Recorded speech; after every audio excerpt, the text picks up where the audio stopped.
being okay. Now, the word of God is alive and powerful, sharper than any two-edged sword, piercing even to the dividing asunder of the soul and the spirit, and of the joints and the marrow, and is a critic of the thoughts and intents of the heart. All scripture is God-breathed and is profitable for doctrine, for reproof, for correction, for instruction in righteousness, that the man of God might be mature, thoroughly furnished unto all good works. Now, before we start our worship service, we consider this Bible study our worship service. As it is our custom, may I ask all of you, our subscribers, our followers, especially the members of the Winner Circle of Young Believers, to pause for a moment by putting yourselves in the presence of God. Let us set aside all our problems, all our worries in life, all negative thoughts for the next hour or so. We need concentration while we assimilate God's truths. So if you are a believer, name, acknowledge, confess, homologeo, the Greek word says, admit your personal sins you have committed today, confess them directly and privately to God the Father. 1 John 1:9, if we confess our sins, He, God, is faithful and just to forgive us our sins and to cleanse us from all unrighteousness. Therefore, let us pray.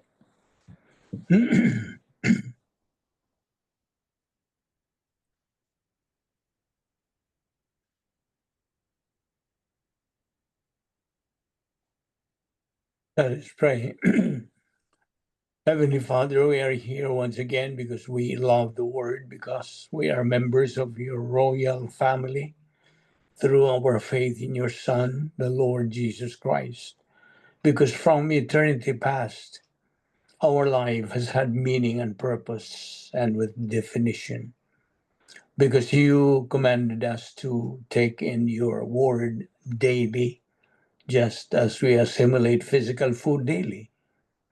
We recognize, Father, that this is our briefing, our main or means of growth.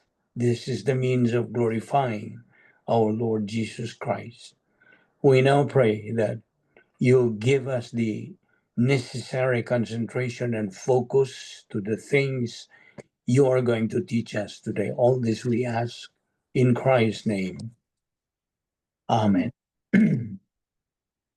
7 things that we have to remember every day. God is our Father. Christ is our Savior. Heaven is our eternal home. The Word of God is our guide in life. Every believer in Christ is our family. The good news of salvation, the gospel, is our message, and our destiny is glorification of God. Now we know that as believers, we have been saved by grace alone, through faith alone, in Christ alone, through the scriptures alone, for the glory of God alone. That's how we have the Latin word sola scriptura, sola fide, solus Christus. Now, to start with,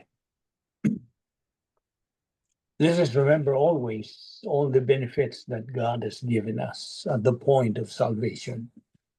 It should be or has become second nature to us as believers, because this is now part and parcel of our life, the benefits and advantages that we do possess now, which started at the point of salvation. We have been imputed eternal life. We have been imputed God's perfect righteousness, also the Lord Jesus Christ's perfect righteousness. We call it double portion. We are now declared righteous, no longer condemned. We are justified. We are born again. We are now believers, Christians, doctrinal, evangelical Christians. And the Holy Spirit picked us up and put us in union with Christ. And that union is forever. And our names can now be found written in the Lamb's book of eternal life, never to be blotted out. We are now citizens of heaven. We are now entered into the protocol plan of God. We became the church at the moment of salvation, ecclesia, the called out ones, the mystical body of Christ being formed right here in the church age. We became children of God, according to John 1:12, and many more benefits. All this list are only some. And so, today, let me mention these special things that there was tragedy in the Christian world that happened Wednesday, September 10, which will happen the birthday of my son, Evan, when a young, bold, brave, and strong Christian, Charlie Kirk, whose young life of 31 was cut short through a bullet by a monster assassin. Now, Charlie Kirk, as you all know already, was the founder of Turning Point USA when he was killed. Today, let us remember his Christian voice. In this short tribute, we call this a tribute, let us remember his passionate Christian voice, his legacy among young believers in the Lord Jesus Christ, and his call to return to biblical values. As Christians, we grieve his loss, but stand strong in our faith, believing that though a life ends, faith lives on eternally. So, I would invite you to join me in prayer for his family, for comfort and peace in this difficult time.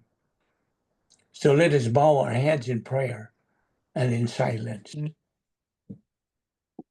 Let us pray.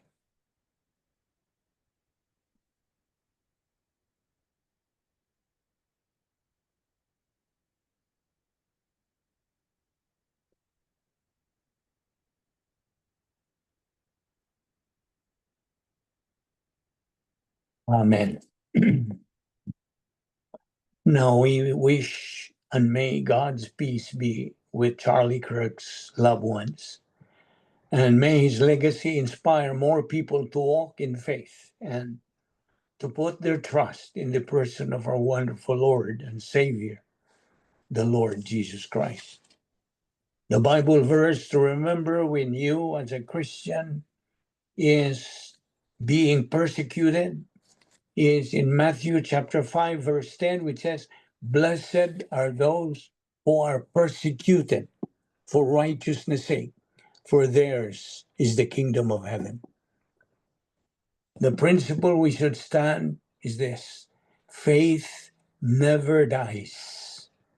Yes, it's really true what the late Charles Kirk said, and I quote, "America will only survive if we return to the principles of the Bible."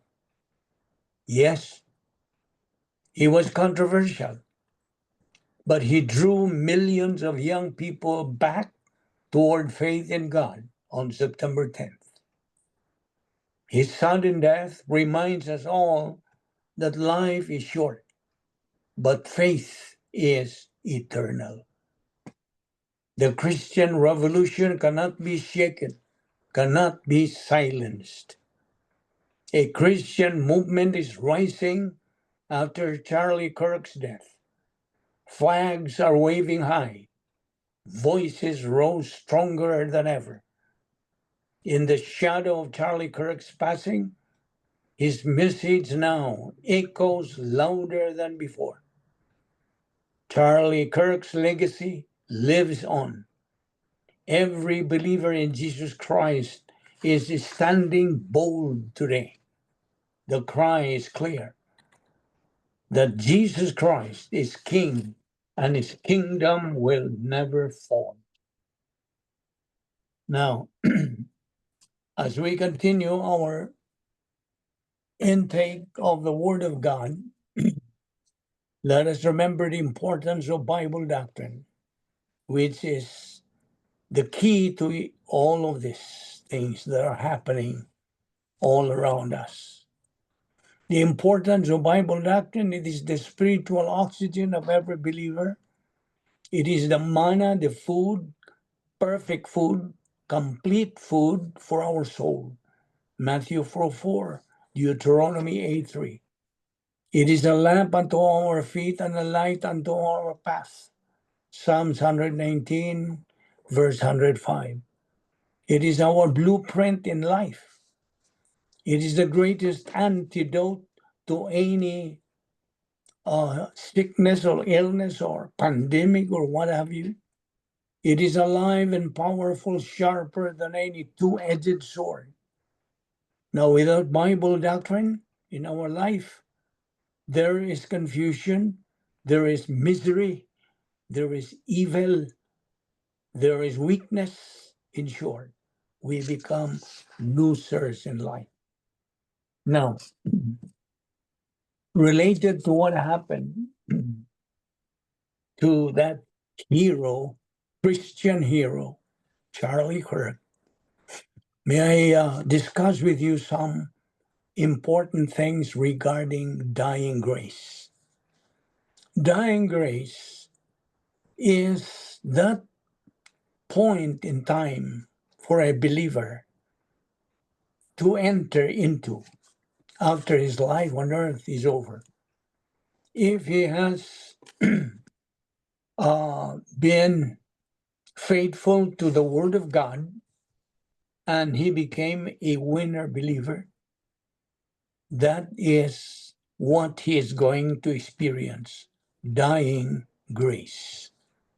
Now, it is but natural to describe a person's death.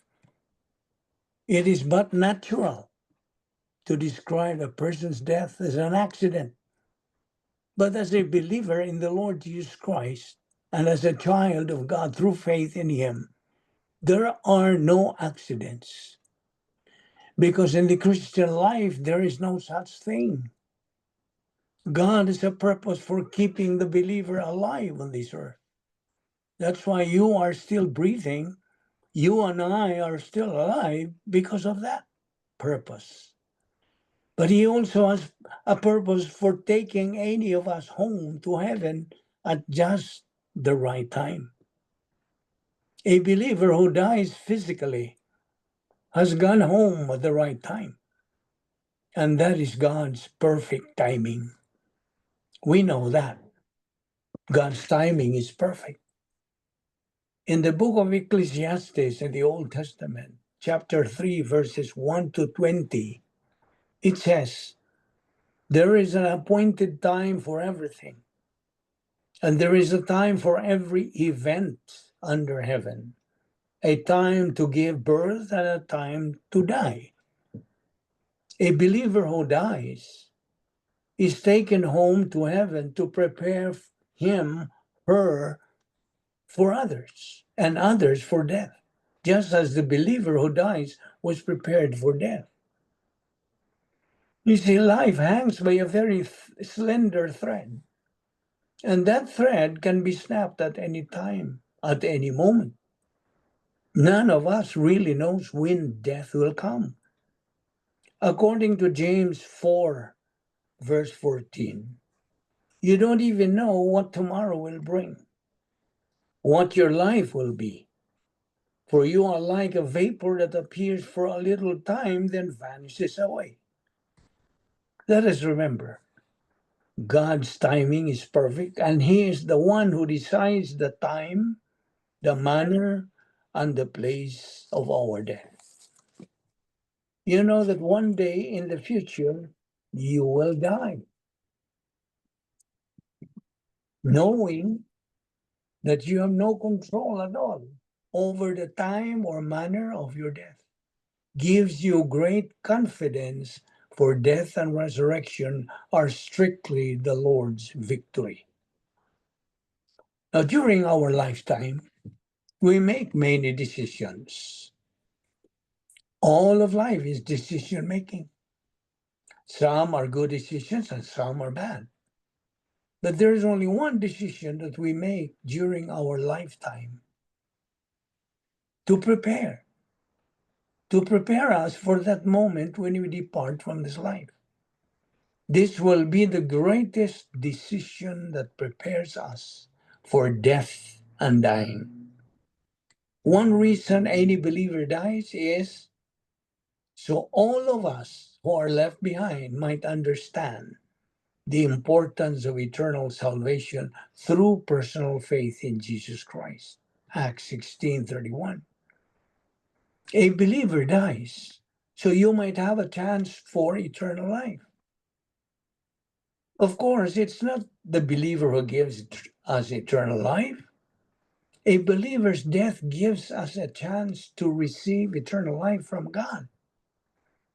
The Lord often takes people from this life so others might hear the gospel message.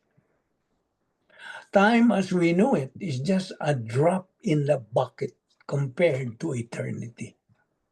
Therefore, being prepared for death should be our number one priority.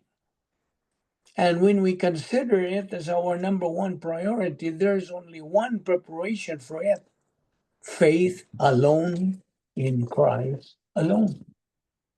To all who have made the decision to believe in Jesus Christ, let it be known that remembering a loved one who has died is to celebrate a victory over death. You know what? A believer who dies physically is very much alive, who have died. Right at this moment, all believers who have died, including Charlie Kirk's life, are very much alive. Therefore, we celebrate a victory for a believer's physical death, exactly what these believers would want us to be or to do, telling their loved ones and friends that they love them and want them to be with them forever in heaven. For each one of us, then, there is only one decision by which we prepare for death and dying, and by which we enter into eternal life. If these dead believers had now eternal life, each one of us has the opportunity to also have it through faith alone in Christ alone. Acts 16:31 says, believe on the Lord Jesus Christ and thou shalt be saved. This is a verse that winner believers knew so well while they were still with us. They truly believe in Christ that right now they are in a far greater place that can never be found here on earth. Yes, they are in a place where things are far more abundantly beyond all that we ask or think. Ephesians 3:20. Thus, to be prepared for death is to be prepared for this life and the life after death, which is eternal life. Now, these dead winner believers were such wonderful persons as we have known them as human beings. As believers in the Lord Jesus Christ, they love the Lord and the Word of God. So let's remember this: there are no accidents in the Christian life. Bear that in mind. There are no accidents in the Christian life. A winner believer is no accident. It was the Lord's time to take them home, including Charlie Kirk's life, so you might understand what they believed in. They wanted you to believe. They loved you so much, and in that sense, they died. So you could hear the message, how to be prepared for death. I repeat, a winner believer's death was no accident, just as it is no accident that you are here right now to hear God's message. You know what? You are here for a purpose. Did you know that? He wants you to be prepared for death, even as he was. Winner believers who died want to see you forever in heaven. Their death will be meaningful to you if you believe that Jesus Christ died for your sins and you believe that Jesus Christ is the only way of salvation and no one else. Nothing else. Acts 4:12 says, neither is there salvation on any other under heaven given among men whereby we must be saved. Then the Lord can transfer you to heaven when he decides the time, the manner, and the place of your death. John 14:6, I am the way, the truth, and the life. No one comes to the Father but by me. It is so important that you understand that a winner believer who died under circumstances would cause you to think about death. So ask yourself this question. Pangutan na imong kaugalingon. Am I prepared for death or not? A winner believer who died was prepared. And he is now with the Lord, including Charlie Kirk's life. While we will miss them very much, the Lord had an infinitely greater plan for their life. That they might depart from this life, that they might go through their valley of the shadow, as Psalms 23:4 says, quickly and arrive in heaven. Now you have the opportunity to learn about the Lord Jesus Christ. You who are an unbeliever yet, know Christ in your life, listen. The winner believers are there now enjoying heaven. And to the winner believers' family and friends, life must go on. It's true, there is great sorrow and grief, and we know how they will miss them. Just as they have been united on earth, so they will be united forever in heaven. Do you know that? All believers will be united in heaven. This is not, therefore, this is not goodbye forever. This is see you later. Yes, they will see them again. They will all be united again in heaven in God's perfect time. They will see and understand and know for all eternity that God had a purpose and a reason for taking the winner believer home in heaven. The winner believer who died did not die in vain. Bear that in mind. God has a purpose, and that purpose was fulfilled when God took these believers home. So at this moment, in the privacy of your soul, if you are an unbeliever, forming these sentences in thought only, say muna, inaudibly, you can tell God the Father that you are believing in Jesus Christ, and in that moment, you possess eternal life. So simple, isn't it? In that moment, you have assurance and guarantee of victory over death. So this is your privilege, your privacy, and your opportunity. Believe on the Lord Jesus Christ, and thou shalt be saved. Now the question comes, where do we go the moment we die? Well, the question is always asked, after we die, do we sleep to judgment, or do we go to be in heaven? What happens the moment we die? That's a good question. Now, listen, some people will propose that when you die, your soul is asleep all the way until Judgment Day. But there are 5 biblical reasons why that's not the case. Okay? Now, your body, yeah, you can say is asleep. It's in the ground. It's decomposing, but not your soul. Reason number 1. Apostle Paul said in Philippians 1:21, "For to me to live is Christ, and to die is gain. I'd much rather depart and be with Christ, for that is far better." Now, Paul was not looking forward to the dying because he would be asleep, but he knew that when he would die, he would be with the Lord. Also, we see in 2 Corinthians 5:8, Apostle Paul also says that he would much rather be away from the body and at home with the Lord.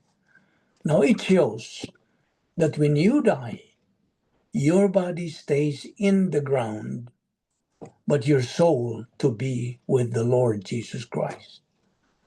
The third reason, in Revelation chapter 6, it talks about people who have died. When he opened the 5th seal, I saw under the altar the souls of those who had been slain for the word of God and for the witness they had borne. Now, Revelation chapter 6, verse 10, it says, "They cried out with a loud voice, O sovereign Lord, holy and true, how long before you will judge and avenge our blood on those who dwell on the earth?" You notice that. These people are not asleep. You see?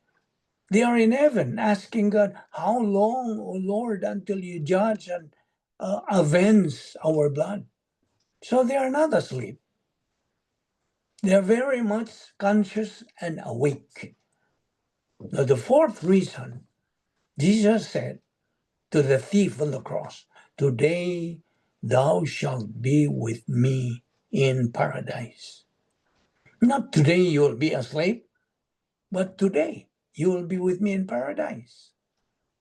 The fifth reason, Jesus gives a story of a rich man who went to hell and a poor man named Lazarus who went to heaven. And it describes how, when they died, they were immediately taken to these places. It says the rich man was in torment, and the rich man in that torment cries out to Abraham, "Send someone back to my brothers that they may not come to this place of torment." Meaning, those people were still alive on the earth. So it was before Judgment Day. So what happens at the moment you die? Your soul goes to be with Jesus in heaven if you're a believer. Okay? If you are an unbeliever, what happens to your soul? It goes to the place of punishment.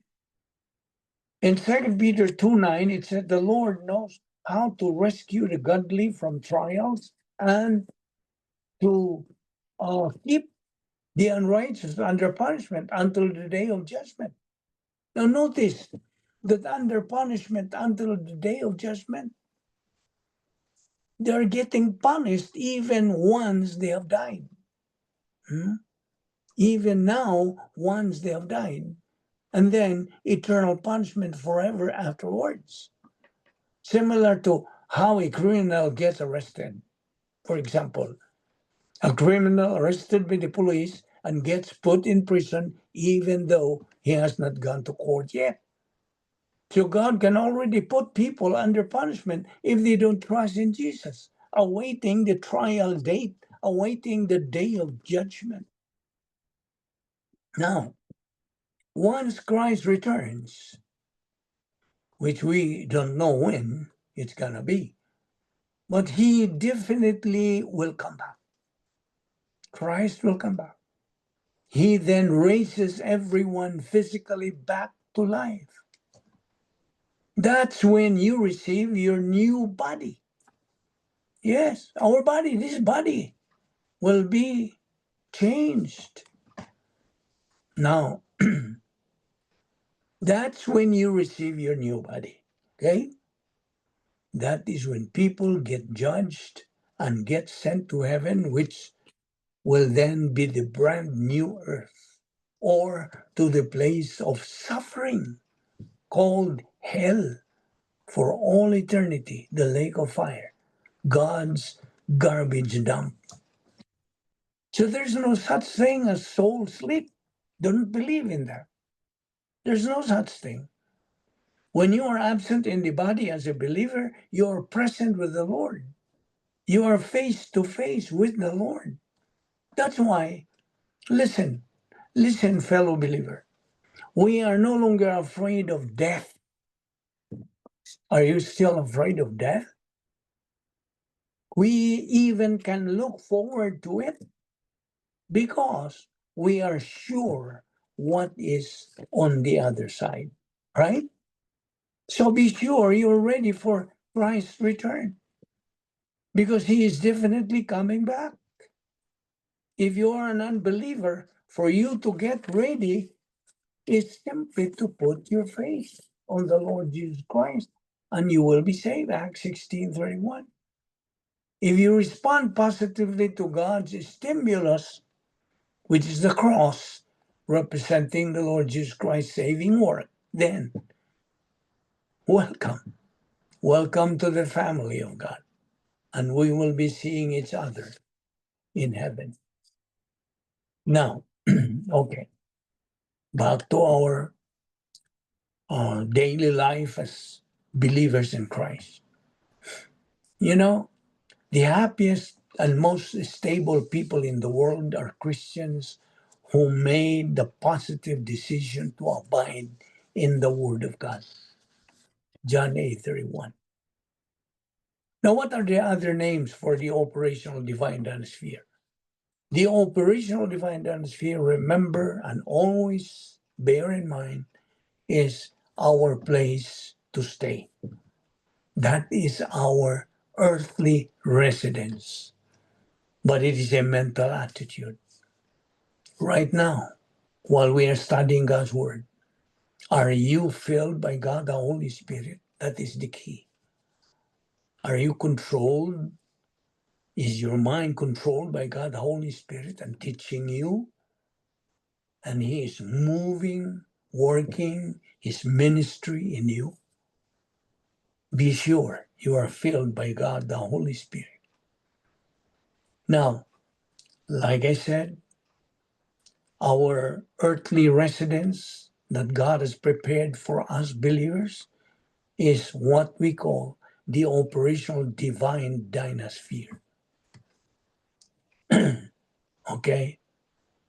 Now, what are the other names of the operational divine dynasphere? As a review, we should always remember that.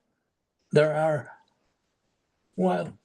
6, maybe, or even more than that. What are the other operational divine dynasphere names? One is the protocol plan of God. What else? If you remember right, can you remember? If you cannot remember, well, I'll just name them. One is protocol plan of God, love complex, God's power system, the Christian way of life, the believer's royal palace, the believer's perfect environment on earth. So just that one thing that I just mentioned, a believer's perfect environment on earth. That is God's provision for us believers. So it is possible to live in a perfect environment on earth. And once you stay there, you are functioning your spiritual life. So, okay, as believers, therefore, always remember that when we study God's Word, this is the process of renovating our mind. Sound mind with confidence. That mind that is filled with the mind of Christ. By applying the post-salvation epistemological rehabilitation. Every day we are doing it because God mandates every believer to study His Word on a daily basis, consistently and persistently, prioritizing God's Word. Because by doing so, you live in the light of eternity. And you are now occupied with the person of Christ. And you are in the right place at the right time with the right attitude. You do things as unto the Lord. And these things that we are discussing should have been already second nature to you. And you develop capacity for life as you go on. You develop your personal sense of destiny, and you are always in sync with God's perfect timing. How? By growing in grace and in the knowledge of our Lord and Savior Jesus Christ. By applying the pertinent doctrinal rationales. And you should always remember that principle: the rate of learning must exceed the rate of forgetting. Because by doing so, you can easily think the mind of Christ. 1 Corinthians 2:16. You know, God works His plan in our life through circumstances. And so let the metabolized Bible doctrine circulate in the stream of your consciousness. So as a believer, you always check on your spiritual status. Because we are in the phase 2 of God's plan, believer in time. And so therefore, we have to check our spiritual status.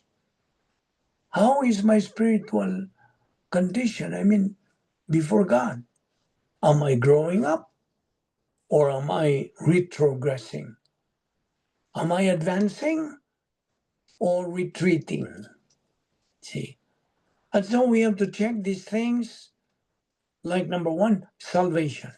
How is your salvation? Are you really saved? Be very, very sure that you have been saved by believing in Christ as your Lord and Savior, fully trusting in Him as your Lord and Savior. As far as phase 2 in God's plan is concerned, salvation must be checked. Number 2, your knowledge of scriptures. How is your intake of the Word of God? Are you doing it daily, consistently, and persistently? That's in phase 2 of God's plan. And your sanctification. Of course, sanctification is gradual. As we continue studying God's Word and growing up in His Word, then you see, as a believer, always remember this, that you now belong to the Lord Jesus Christ. He paid a great price for you. And so you should be proud to proclaim to the world that since the time you accepted Jesus as your Lord and Savior, you have been eternally united with Him. And it was God, the Holy Spirit, who baptized you, and He put you in union with Christ. Isn't that amazing? And you, fellow believer, do you know who do you know you are? You are now united with Christ. Don't you ever forget that. And so I always tell this to whoever I meet in life. There are the real keys in life if they want to become winners in life. Because these things that we are talking about are God's tips or guidelines for believers to become winners in life. And our voices will be heard throughout the world, like what Charlie Kirk left to this world, you see? And all other voices, the Christian voices, must be heard. You see, the real keys of success in life, the Bible way. Number one is you have to get saved by faith alone in Christ alone. Number two, you grow in grace and in the knowledge of our Lord and Savior Jesus Christ. And then number three, prioritize the Word of God expose yourself to doctrinal Bible studies, like what we do every week. And then number four, organize your life around God's Word. Organize. Remember, when you prioritize God's Word, always remember the pertinent doctrines that support Matthew chapter 6, verse 33, and Luke 12:31, which says, "Seek ye first the kingdom of God and his righteousness, and all these things shall be added unto you." You see? And so we believers in Christ are to preach the gospel to everyone and leave the results to God. We sow the seed, God calls the growth. We have been saved by grace. You see, the greatest of all miracles is the salvation of a soul. Your loved ones who are still lost need to hear the gospel, need your explanation to them how to get saved. That is your duty and responsibility before God. Remember, as what Charles Spurgeon said, the greatest of all miracles is the salvation of a soul. Imagine you have your loved ones. They are souls. You see, they have souls to be saved. Your loved ones. And you will be seeing them eternally, forever, either in hell or in heaven. You see? And so remember, fellow believer, we have a solemn duty to our generation. You do it. Always be a witness. Reach out. Share. We have a life to share. Whose life? The life of the Lord Jesus Christ. My life, your testimony. We have a life to share. We have a living hope. On the other hand, the world gives false hope. Don't believe the world. Don't. Folks, live in the world, but don't live for the world, the Bible says in John 17, verses 14 to 16. Yes, we are in the world, but we are not of this world. The world will try to convince you to live for its way of living, and so you end up without the living hope. Thus, you live a hopeless life. Now, for you, unbeliever, the Bible makes it very clear that when it comes to eternal issue of death and hell and heaven, you can have a ticket. You don't have to fly standby. Some of you, if the truth were known, you don't know whether or not you would be in heaven or hell, quite frankly, but you're hoping for the best. The way we receive Jesus Christ as Savior is to transfer our trust from ourselves. Instead of trusting ourselves, we say, no longer do I trust myself. I don't trust the sacraments. I don't trust all the good that I do. But by faith, I receive the Lord Jesus Christ as my own. I believe that He died in my place. He was raised on my behalf, and I take that as my very own. Then you can live life. Because you know two things. First of all, your mind has been open to the presence of Christ. You're open because you are positive to the truth. And those promises will carry you all the way. The promises of God. And so, as a believer, stand on this principle. I don't care who mocks me. I will say it boldly. I'd rather stand with God and be rejected by the world than stand with the world and be rejected by God.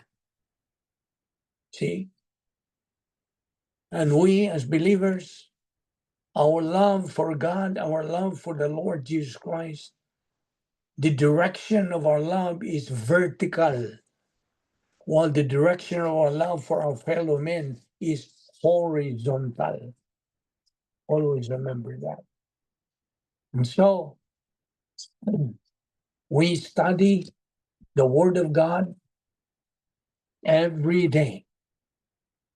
We lay up treasures in heaven. What we're doing are just laying up treasures in heaven. These are treasures in heaven. See? So many people don't realize that. So many believers. It's so tragic to see some of our fellow believers, our brothers in Christianity, just don't care about it. That what we are studying every day are the treasures in heaven. You see, in Matthew 6:19-21, it says, lay up for yourselves treasures in heaven. For where your treasure is, there your heart will be also. And you have to set your mind on things above. Right now, what we are doing is setting our mind on things above, not on things on the earth. Why? Because the things on the earth are temporal, but the things in heaven are eternal. So, the definition of treasures in heaven, they are not material wealth, but eternal reward and capacity for blessing, accumulated through spiritual growth and production by the filling of the Holy Spirit. When are these treasures in heaven rewarded? When? Once what? We reach the judgment seat of Christ. That is rewarded at the judgment seat of Christ. Now, what is the mechanism?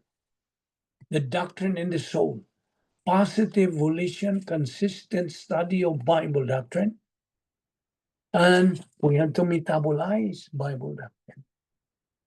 Otherwise, that only becomes gnosis doctrine, which is not effective in our Christian life, in our spiritual life. Only metabolize Bible doctrine. Metabolize Bible doctrine equals spiritual growth. But doctrine not metabolized, no spiritual growth. You see, growth produces divine good, not human good.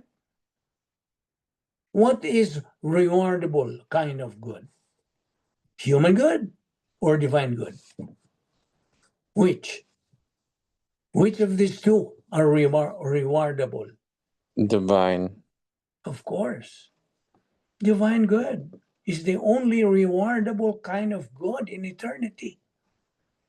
Every class attended, every verse learned, every doctrine believed is eternal treasure stored in your soul. Portable wealth that follows you into heaven. Just imagine that portable wealth. Contrast earthly versus heavenly treasure. Earthly treasure, money. Example, money, career, what else? Status, human recognition. These are temporary. You remember that? They are temporary. And the heavenly treasure is different. Doctrine in the soul, applied in life, spiritual production, and that is eternal. Which would you prefer? Temporary or eternal? It's a matter of choice. You see, what we're doing is laying up treasures in heaven. The eternal one, heavenly treasure. Now, application.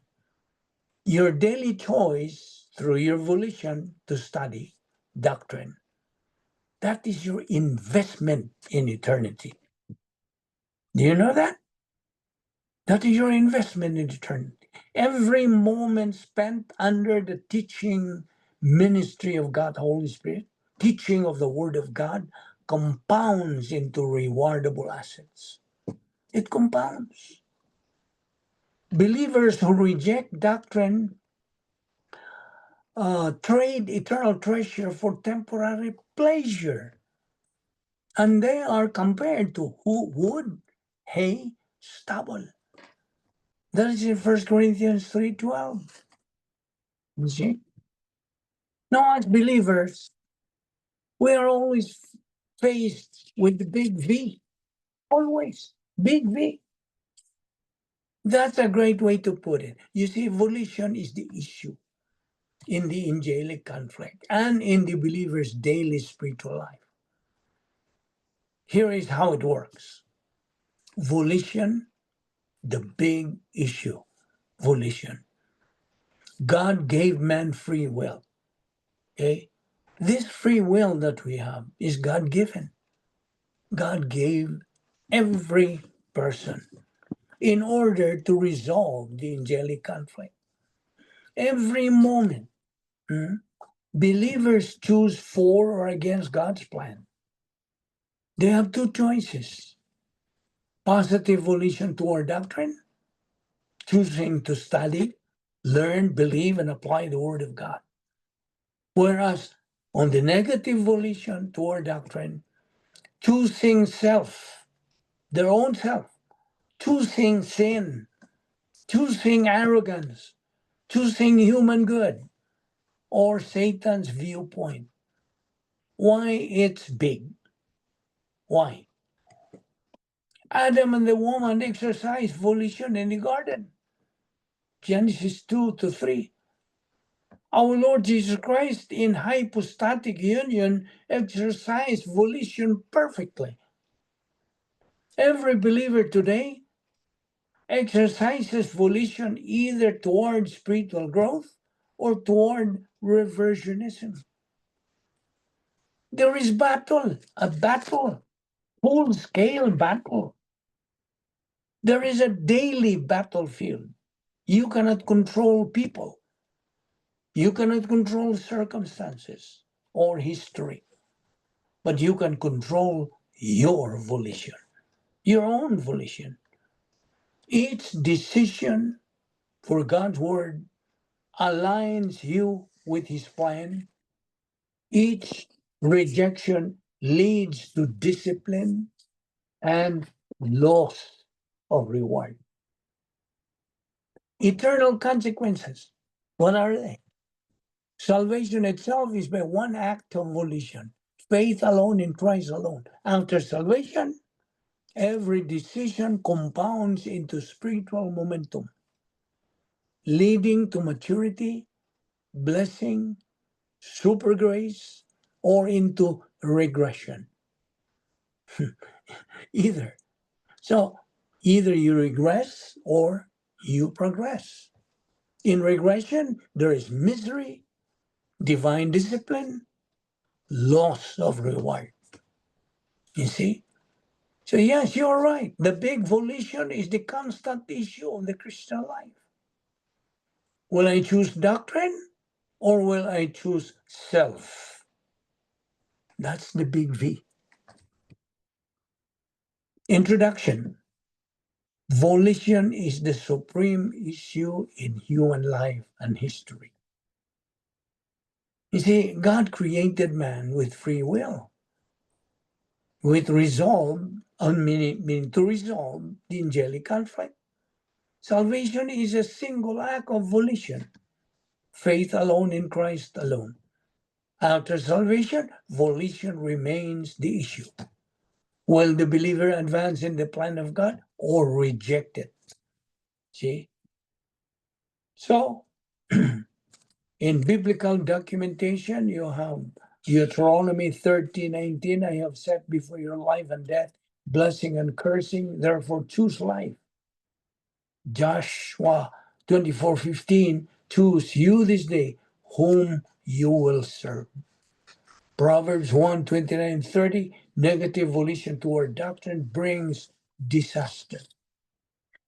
Now, there are categories of volition. Now, we are concentrating now on volition, one of the essences of our soul. Categories of volition, you have pre-salvation volition. Man chooses for or against the gospel. And then there are two post-salvation volition. Positive volition toward doctrine. You study, learn, believe, and apply God's word. Or negative volition toward doctrine. Indifference, arrogance, reversionism. Now, volition and the angelic conflict. Satan rejected God through negative volition. Mankind was created to demonstrate that God is just in condemning Satan. Every believer's daily choice for doctrine is a testimony in the angelic conflict. See? Now, what are the results of volition? Now, the results of positive volition, you have spiritual growth, super grace blessing, capacity for life and blessing, eternal reward. Whereas negative volition, the results, loss of spiritual momentum, no more spiritual momentum, divine discipline, misery in time, loss of eternal rewards. Application. The believer cannot control environment, cannot control people, cannot control circumstances, but he can control his own volition. Each day is a test. Each day is a test. Will you choose God's word, which is the truth, grace, faith, rest, or reject it? Human viewpoint, arrogance, sin. So we always say the big V. The big V is your daily decision for or against doctrine. Conclusion. Volition is the issue in salvation, in spiritual life, and in eternity. One decision for Christ, eternal salvation. Daily decisions for doctrine, growth, blessing, eternal reward. Volition revolves the angelic conflict and glorifies God. Now, you see, what do you understand by divinely imputed misery? Divinely imputed misery is defined as misery directly from God, imposed as divine discipline on the carnal believer. That's divinely imputed misery. What is the cause? Do you know what is the cause? Stopping growing in the Oh, Word of God. that's right. You see, reversionism is the cause. Prolonged carnality, refusal to rebound and recover. You see, these are very practical things that we are discussing about. So, again, the definition of divinely imputed misery is misery directly from God, imposed as divine discipline on the carnal believer. You see, this is very critical. As believers, we have to. This is a caveat, a warning to all believers that once we become carnal, we are on the way. We are already vulnerable to be reversionist. And so you are imposed God's divinely imputed misery. You are a product of your decision. And the cause of that is your reversionism, negative volition, prolonged carnality, and your refusal to rebound and recover. Now, of course, the scriptural basis for this is Hebrews 12:6. For whom God loveth, He chasteneth. You see? Sabi ni Isaiah pa, kinsa iyang higugma, iya yun ang latoson. You see? For whom the Lord loves, He disciplines. In Revelation 3:19, those whom I love, I reprove and discipline. See? That's God saying that. Now, what are the categories of discipline? Of course, you know already the warning discipline. And what is next to warning? Once you are warned and you still continue in your Divine. Intensive. intensive. So warning, discipline, that's designed to alert the believer. You see? Because you are getting weak as a believer. You are warned. You see? You are alerted. Come on, back. God would say, come back. You're already out of line. You see? So warning discipline. And then intensive discipline if he still continues in his carnality. It's this time, it's greater severity to wake the believer up. See? Pagpukaw. Because he's getting sick now. See? Ang warning niya, he was still weak. Because he was getting weak. Now, intensive, he becomes sick. And what is the third? Dying discipline, the maximum punishment, premature physical death. See? A number sleep. That's in 1 Corinthians 11:30. These are the three categories, three stages, of discipline. Now, what is the relationship between self-imposed, divinely, self-imposed misery and divine discipline? Self-imposed misery is self-caused. See? He himself is causing it. Self-imposed. Discipline is God-caused. Did you get the point? Self-imposed misery is self-caused, but discipline is God-caused. Self-imposed misery often precedes divine discipline. For example, the believer makes bad decisions. He reaps misery, then continues in carnality until God imposes discipline. See? In both cases, the solution is rebound, 1 John 1:9, and positive volition toward doctrine. Do not stop after having rebounded.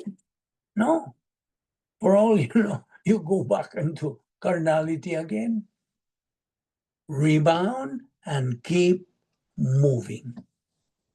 Now, in the exegesis, in Hebrews 12:6, discipline, meaning to train, correct, or chastise for restoration. In Proverbs 8:36, wrongs his own soul, to destroy or bring violence upon oneself. In Galatians 6:7, reap what you sow. That's the law of volitional responsibility. Now, there are doctrinal principles. If you are jotting down some of these notes and you're in your notes, there are doctrinal principles on this. Number one, misery is not always punishment. Sometimes it is a blessing test, meaning undeserved suffering. Number two, self-imposed misery and divine discipline are avoidable through rebound and consistent intake of Bible doctrine. Self-imposed misery and divine discipline are avoidable through rebound and consistent intake of Bible doctrine. Number three, God uses misery to redirect the believer's attention to grace and to the sufficiency of his word. Number four, the believer under discipline must understand the difference between undeserved suffering, which is blessing, and deserved suffering, discipline. Application on this.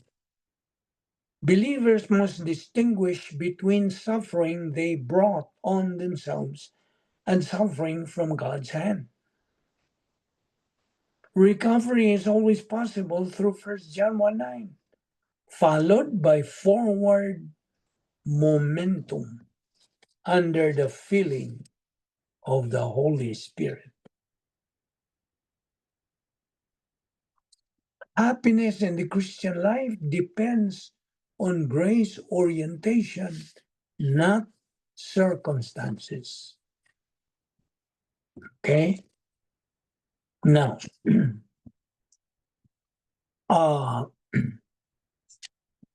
let's talk about the spiritual growth, which is very, very important in our Christian life. What is the definition of spiritual growth? Can you give me a straightforward or simple definition of spiritual growth? I know you have at the back of your mind, you already have an idea what spiritual growth is. Anybody who can define or give some an introduction to this as spiritual growth? How? Nobody? Well, just listen. The definition of spiritual growth is this. Spiritual growth is the believer's advance to maturity, accomplished solely through God's grace provision. Now, what do you think? Are God's provision regarding this? Because it says it is accomplished solely through God's grace provision. What? Can you give an example?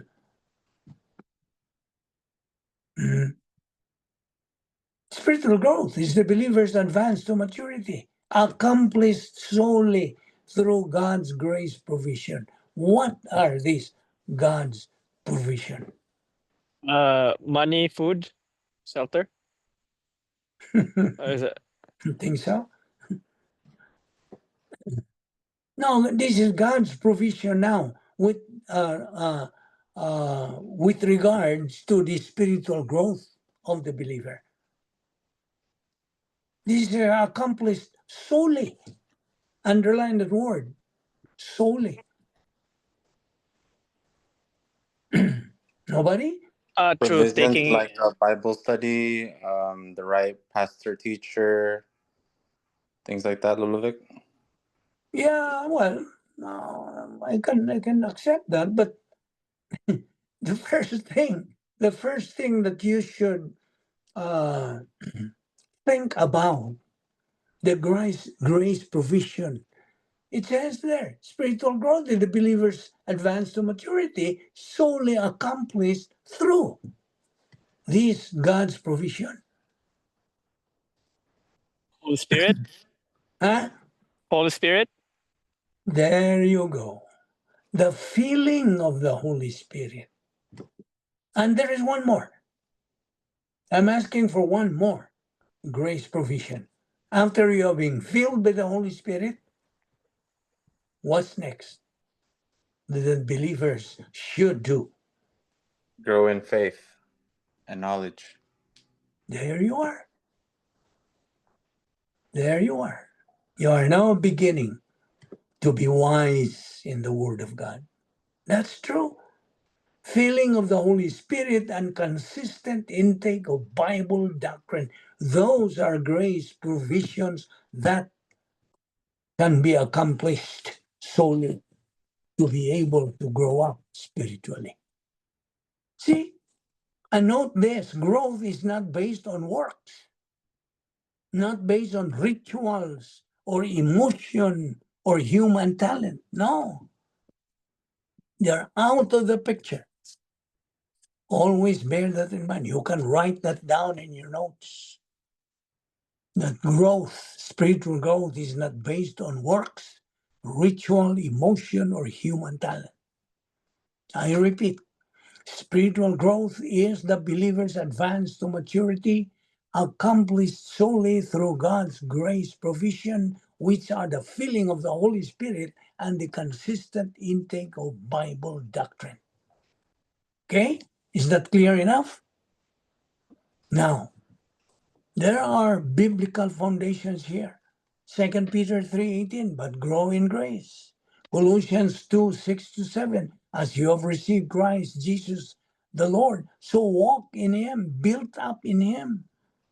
Hebrews 13:9, it is good for the heart to be strengthened by grace.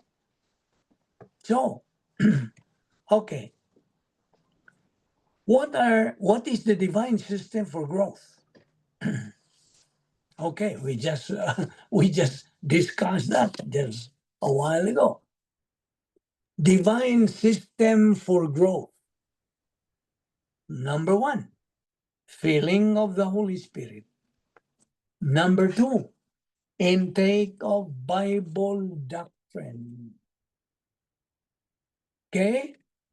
So, when it comes to the filling of the Holy Spirit, spiritual growth can occur only, underline the word only there. Spiritual growth can occur only when the believer is controlled by the Spirit. Sin, ang sala, sin breaks fellowship. Confession restores it. 1 John 1:9. Can you quote 1 John 1:9 now? Anybody who can quote?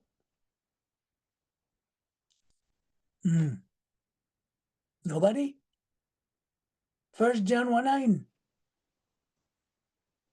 Ayaw na ginakalimti, please. Do not forget. Always be part now of your life, second nature in your spiritual life. What is 1 John 1:9? Can you quote? I can somewhat quote. Hmm? I Somewhat can what? somewhat quote ba. Okay, Mr. Somewhat. Sige, go ahead. God forgives all sins. If you confess your sins to God, He is right. He will forgive you for all your sins. Yeah, okay. Faithful and Okay. just. If we confess our sins, God is faithful and just to forgive us our sins and to cleanse us from all unrighteousness. There. That's how. 1 John 1:9 is quoted. See? So remember that confession restores your being out of fellowship. Okay? Sin breaks fellowship. Confession restores it. 1 John 1:9. Now, intake of the Bible doctrine, daily perception. You remember Operation PMA? PMA? What did we say about Operation PMA? P, perception. What is M? Metabolization. What is A? Application. Okay? So don't forget that memory aid, Operation PMA, perception, metabolization, and application of scripture under spirit teaching. Man shall not live by bread alone, but by every word that proceeds out of the mouth of God. That is Matthew 4:4. Hebrews 4:12. Doctrine mixed with faith produces profit. Now, okay, let's take up the hindrances to growth. Well, I think we took this up last time. Can you name them? I think somebody mentioned that. I think it was Vince. Give me some examples of hindrances to growth. Hindrances. Be? Think. Distractions. Of course, that's part. Unconfessed sins. Yeah? Why does he not confess his sin? Why? Higo. Huh? Gahigo. Yeah, hard-headed. Yeah, that's right. Neglect of doctrine. You see? So these are the hindrances to growth. Legalism. You see? Adding works to grace. What else? Emotionalism. Substituting feelings for growth. See? They think that by being emotional, they are growing. No, ma'am. No, sir. You cannot. What did we say about emotion? It has no ability to think. It has nothing to do with a Christian spiritual life. Emotionalism is, they take emotionalism as a substitute for growth. No. These are hindrances. What else? Human energy, trying to live the Christian life by willpower. You see? What else? Neglect of doctrine, failure to learn and apply God's word. Do you agree with me when I say that you cannot apply anything you do not know? Yep. Do you agree with me? Yes. You cannot apply anything in life that you do not know. That is why, as a Christian, as a believer in Christ, You ought to apply His word. And if you don't know His word because you are negative, what are you going to apply? Human viewpoint. You see? And what is the result? If you use human viewpoint, you become a loser. You are a product of your decision. You see? That is what, who said that? Gaigo? Is it what was that you, Vince? Yeah, it was me. Kasi Vince to. You see? Gahi ugo. Hard-headed. Gahigo way hinundan. Yes. Wag yun. Ako You na. know, they're useless to God. Cannot be used by God. They have no truth. So you can see now very clearly, if you are a believer without Bible doctrine, that is your condition. God is going to discipline you because you are a child of God. He cannot just ignore you. He cannot just close his eyes. He has to punish you. He has to discipline you. He has to spank you. Do you know? Do you like that condition? Can you afford to have that miserable condition? You are just a product of your decision because you are hard-headed. You see? You are negative, recalcitrant. What else? Well, spiritual growth. Okay. Let's go to characteristics of growth. Okay. Characteristics, okay? Number one, you have stability in thinking. Sound doctrine guards against deception. If you have the truth, that's the antidote to being deceived. See? You remember the 3 questions you should ask yourself? What do I believe? Why do I believe it? Where is it found in the Bible? See? These are 3 questions that you have to ask yourself, not to get deceived by false teaching. So many false teachers nowadays, so many fake news all around. So these people are not stable in their thinking. They don't have sound doctrine. Because sound doctrine is supposed to guard against this deception. What else? Capacity for life, love, and happiness. Your growth enlarges your soul. That's number 2. The third is spiritual momentum, persistence in the plan of God. And number 4, you are being occupied with the person of the Lord Jesus Christ. You focus shifts from self to the person of Christ. See, you don't trust yourself anymore. In other words, of course, you have to think about that. Do we have your trust must be focused, must be shifted from yourself to the person of the Lord Jesus Christ.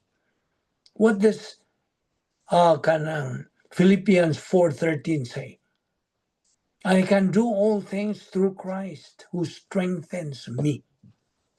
See, He always strengthens those who fully trust in Him. So you are occupied with Christ. You focus, you shift your focus from yourself to the person of Christ. These are the characteristics for growth. Now, what is spiritual growth? I think I've given you the definition already. Of course, it is a grace process. God supplies everything you needed. That's spiritual growth. You cannot spiritually grow without God's provision, of course. God supplies everything that you need for you to grow. See, God does not just leave you alone after you got saved. No.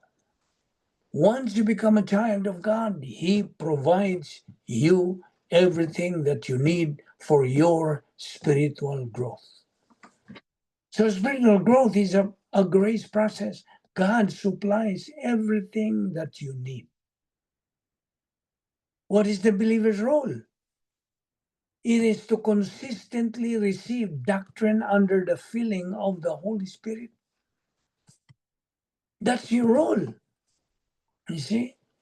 That's your duty, to consistently receive doctrine under the filling of the Holy Spirit. Because if there is no grace, there is no growth. See? What I mean is, without God's provision for you, you can't grow. See?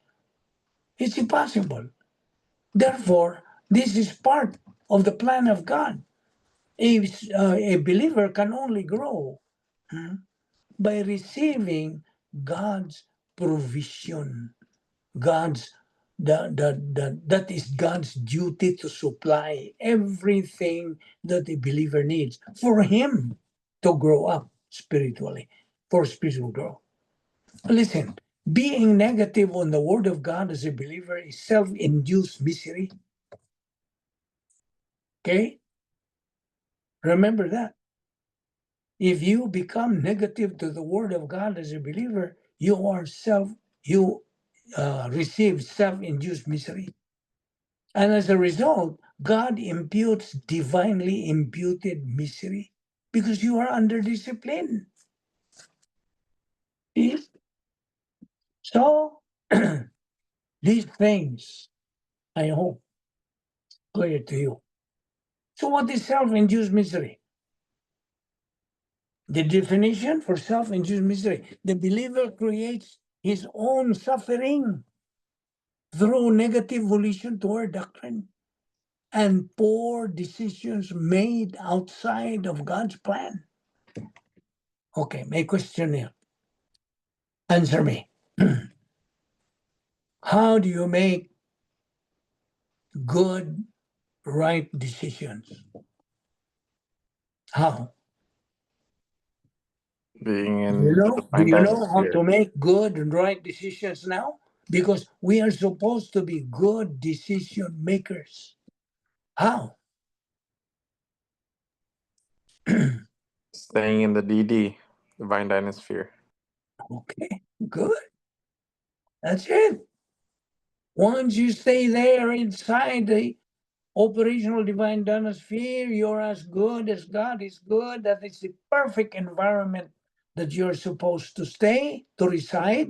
Then you can execute your spiritual life. Then you can what? Make good, right decisions in life. You see. What is the result? If you make good and right decisions in life, what is the result? Dili labad o. That's correct. Yeah. Sakto na. Nailabad. You know, good.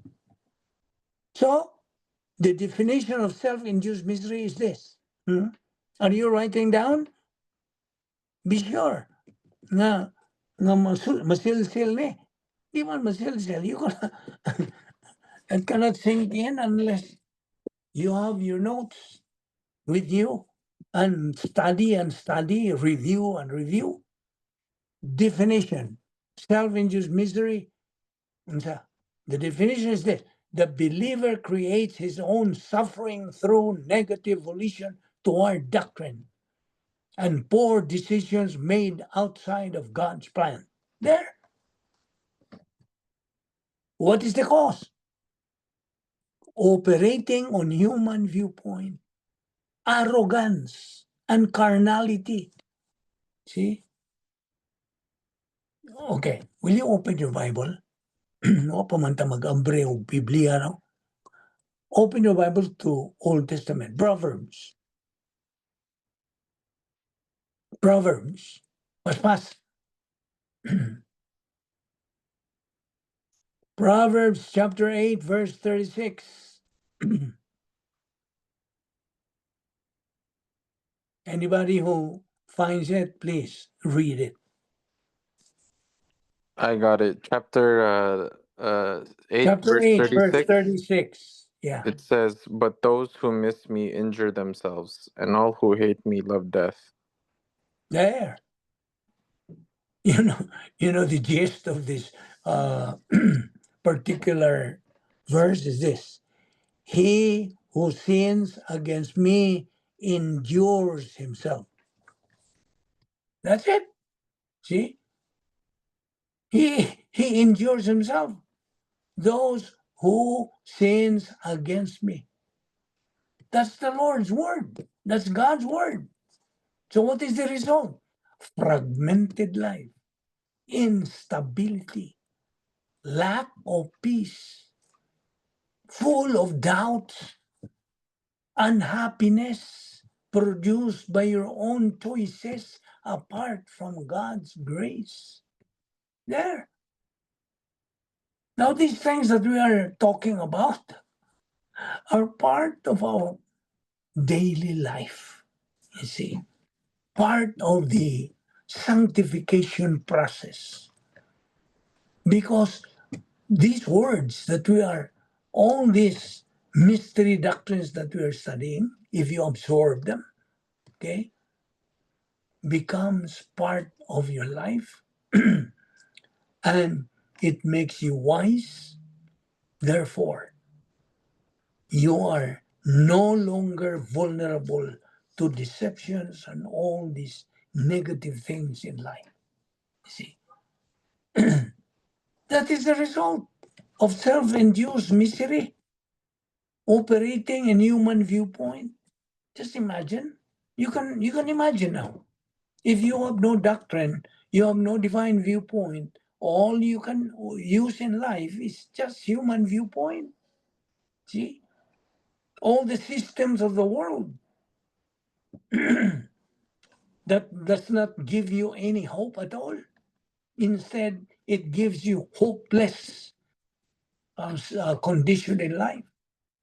You have you are unstable, you have fragmented life, you have no peace, you're full of doubts, you have unhappiness. All these are produced by your own choices apart from God's grace. Can you see the point here? That is self-induced misery. Now, when it comes to divinely imputed misery, what is the other name for divinely imputed misery? Anybody? Divine discipline. Yes, that's true. Divinely imputed misery is discipline. Now, what is the definition? Suffering directly administered by God. God Himself is going to administer it as divine discipline to bring the believer back into fellowship. Nah. So you can be restored. You can recover your being out of fellowship through rebound. See? So this is God administering directly as divine discipline to bring you, believer, back into fellowship. The cause? What is the cause? Prolonged carnality, refusal to rebound, negative volition toward Bible doctrine. So what are the verses that support this? You have Hebrews 12:6. For those whom the Lord loves, He disciplines, and He scourges every son whom He receives. Revelation 3:19, those whom I love, I reprove and discipline. Therefore, be jealous and repent. Now, what is the connection here? Self-induced misery begins when you reject or neglect the Word of God. No. Can you see? Self-induced misery begins when you reject or neglect Bible doctrine, if not corrected through rebound and recovery, self-induced misery is followed by divinely imputed misery. Na disiplina na. Thus, a believer can suffer twice. First, from his own bad decisions, and then from God's correction. Kita niyo? Now, what is the doctrinal summary here? Well, negative volition equals self-induced misery. Continued rejection of doctrine, what is the result? Divine discipline. You see, God allows both so that the believer may see the futility of living outside his grace plan and return to fellowship through confession and growth. Doctrine of misery. Misery is a major subject in the Word of God because it illustrates the consequences of negative volition. Scripture distinguishes between self-induced misery and divinely imputed misery, discipline. Both are designed to teach the believer the futility of arrogance and the importance of grace orientation. Categories of misery: self-induced misery. And what is the definition of self-induced misery? Suffering caused by the believer's own negative volition and bad decisions apart from Bible doctrine. Cause operating in the energy of the flesh, rejecting divine viewpoint. Proverbs 8:36 again. He who sins against me wrongs his own soul. Galatians 6:7-8. Whatever a man sows, this he will also reap. So, what are the characteristics? Fragmented life. I don't know how to translate that in Visayan. Fragmented life. How do you translate that? Go ba ang kinabuhi? I don't know, Vince. You tell me. I have in mind to translate that. Do you know what my translation is? Fragmented life? Do you want to know? Ang binisaya sa fragmented life is kinabuhi nga gakaraw-karaw. Would you accept that? Pwede po. Oy, anybody? Would you accept that? Pwede. Napikas-pikas ang kinabuhi. Well, of course, mga synonym naman na. Pero para na ako, kinabuhi nga karaw-karaw yun. See? Muna, these are the characteristics. Fragmented life. Can you afford to have that kind of life? You see? Fragmented life. Emotional revolt of the soul. Substitution of human good for divine good. The principle here is this. Most of the believer's misery in life is self-inflicted. Would you accept that? Most of the believer's misery in life is self-inflicted. Kaya ragyod mismo ang inflict. And so, I've given you last time about the daily reflection that we have questions on heaven and Christ's presence. See? Scripture shows both sides. Okay? Believers are responsible to God personally. The above passages emphasizes individual responsibility before God. You see, we have influence and impact upon others. See, you know what happened to Charlie Kirk's life? It has impacted and influenced millions of people. And young people now have realized and now are straightened up. They have realized that the Bible is our guideline in life. Without it, life would be what you just said, fragmented, you see. So believers can also influence and impact others. Therefore, in Matthew 5:16, the word of God says, let your light shine before men in such a way that they may see your good works and glorify your Father who is in heaven. And in 1 Timothy 4:12, let no one look down on your youthfulness, but rather in speech, conduct, love, faith, and purity, show yourself an example of those who believe. And so, we have to continue in your spiritual momentum, because that is our responsibility, to be able to have that influence and impact on others through testimony, through conduct, through love. See? Because there is a doctrine of believers' responsibility to God and influence on others. The believer is primarily accountable vertically to God for his thoughts, for his decisions, and for his actions.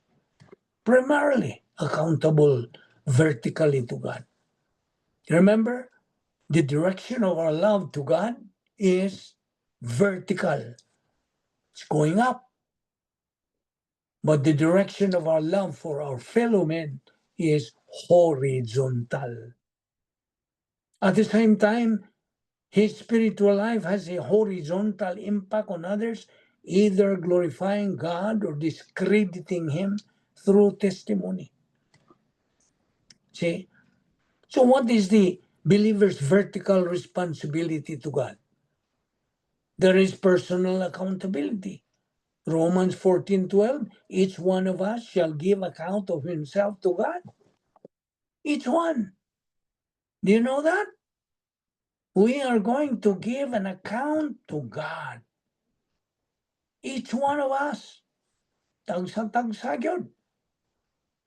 2 Corinthians 5:10, the judgment seat of Christ evaluates the believer's works. There. Diba? Thrilling kayo na? When it comes to the judgment seat of Christ, what is the other name for the judgment seat of Christ? Come on. What is the other name? Great When one. judgment seat of Christ comes, what is that period or what is that event? The rupture. No. The rapture happens before that. The judgment seat of Christ happens right after the rapture. What's the other name? The great white throne. Tribulation. Awarding ceremony. Well, the right word for that is evaluation time. Oh, Our good works will be evaluated during that judgment seat of Christ. See? God is going to judge. That's why it's called judgment seat of Christ. Actually, it's not a judgment. It's evaluation time. Our good works will be evaluated. What good work have you done? Divine or human? And you know, the only rewardable kind of good works is divine good works. You see, which is compared to what? Gold, silver, precious stones. See, they are non-combustible. So what comes out will be rewarded. But if your good works are compared to wood, hay, and stubble, they are combustible, they go up in flames, then what reward can you expect? Nothing. Because that's non-rewardable. So that is the judgment seat of Christ. We are evaluated our good works. That is in 2 Corinthians 5:10. But remember this Romans 14:12. Each one of us shall give account of himself to God. And what else? A spiritual priority. Responsibility begins with daily intake of Bible doctrine. The filling of the Holy Spirit is necessary to meet the responsibility. Don't you ever forget the importance, the necessity, the indispensability of the filling of the Holy Spirit. Without it, your study of the Word of God would be fruitless. See? So, believers' horizontal impact now toward others. Testimony before the world. Yes, you are a testimony before the world. Matthew 5:16, shine your light so others glorify God.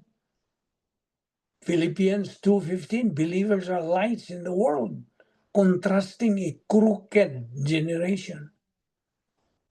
Have influence in the local church. Stimulate one another to love and good deeds, assembling together. Be an example in speech, conduct, love, faith, and purity. There is evangelistic witness. Believers are letters of Christ read by all men. Colossians 4:5-6. Conduct with wisdom toward outsiders, speech seasoned with grace. Now, back to unbelievers. The unbelievers are also watching and listening to our Zoom Bible study. Remember this. The first gospel preached where? Where was the first gospel preached? If I ask you, where? In the Garden of Eden. Correct. In the Garden of Eden. That's in Genesis 3:15. Now, who was the first evangelist? During that first gospel preached, who was the first evangelist? God. The Lord Jesus Christ. And who were the hearers? Adam and Eve. Adam and Eve. Yes, the first man and his wife. Now, the gospel was the same. The gospel is always the same. Believe on the Lord Jesus Christ. Why? Why is the Lord Jesus Christ just the means for man to get saved? Why? Because he is the only one qualified to be the Savior and no one else. He had qualifications to be the Savior. He had no Adam's original sin. He had no old sin nature. He had no personal sin, not a single personal sin. He is the only perfect member of the human race. And he's the only one who possesses perfect righteousness. That is why Christ himself, who qualified to be the Savior, was the only one qualified to purchase our fallen human race. He purchased. That's in the Greek word agorazo. Agorazo, you remember agorazo? Agora meaning marketplace or mall where people purchase, buy things. That's agorazo, meaning to purchase. Gipalit. Gipalit ang atong sala. All our sins had been purchased by God, by the Lord Jesus Christ, I mean. And so when you believe in Christ, that he died at the cross, that is history. You are not saved by just believing that he died at the cross. You are not saved. When can you be saved? When you believe that Christ died at the cross for you. He died for you. That's salvation. You know how were the Old Testament people saved? By looking forward to the cross by faith. Underline that word, by faith. Now, we in the New Testament, we are New Testament people, we get saved also by looking backward to the cross, also by faith. You see, underline that word again, by faith. And get this, man cannot be held responsible for his sin because under the biblical law of double jeopardy, one cannot be tried twice on the same crime. That's why the issue in salvation is no longer sin. Therefore, I repeat, the issue in salvation is Christ, not sin. God is hostile to man because of man's sin. Man is hostile to God because also of man's sin. Therefore, the problem is man, not God. You see? Man by nature is evil. Remember man's constant violation and disobedience to God's mandates? Remember the Tower of Babel? People during those times wanted to reach God. That was the start or origin of many languages and races as God's judgment to that generation. What else? The making of the golden calf to be worshipped during the giving of the Ten Commandments, the tablets to Moses. What else? Noah's Ark. Noah preached the gospel for 120 years, but the people were recalcitrant. They were negative. In the Exodus generation, the leader was Moses. Moses, the leader, killed a Jewish man. What else? Jonah's disobedience to go to Nineveh to preach the gospel. He did not go there. Also, Gideon's unbelief in God's mandate. He even went to the extent of testing God. What else? David's sexual sin with Bathsheba. He even killed the husband of Bathsheba. What else? The chosen people, the Jews, failure. They failed to be the custodian and preacher of the word of God. And many, many more. Many more. Therefore, man is inherently bad and evil. Can you not realize that? And so, God is, you can see, God is a gentleman. He has a tremendous sense of humor. He honors man's use of his volition. God is a God of second chance. That's why God holds man answerable, responsible, and accountable for whatever he decides. However, God in his mercy and grace provides man everything he needs in time so he can glorify God. That is why God imputes blessings to knowledge. If you are growing in grace and knowledge of the Word of God, then blessings, you can expect blessings. God will impute to you because you have knowledge, you have divine viewpoint. But God imputes cursing to ignorance. Those believers who are negative to study God's word, to learn divine viewpoint. You see, we want to reach spiritual self-esteem.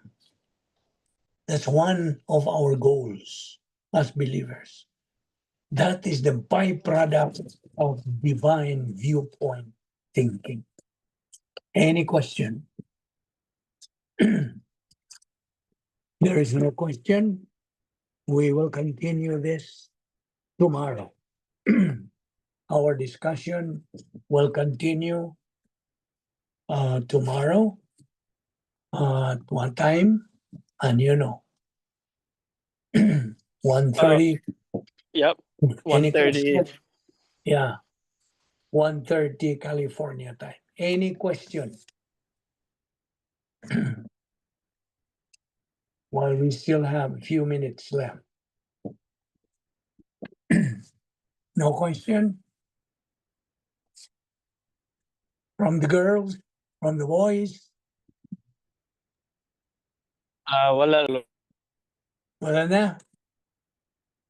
Okay, let us pray. Let us say our closing prayer. Heavenly Father, we thank you for the grace, opportunity of fellowshipping in your word today and learning especially the doctrine that we just took up today.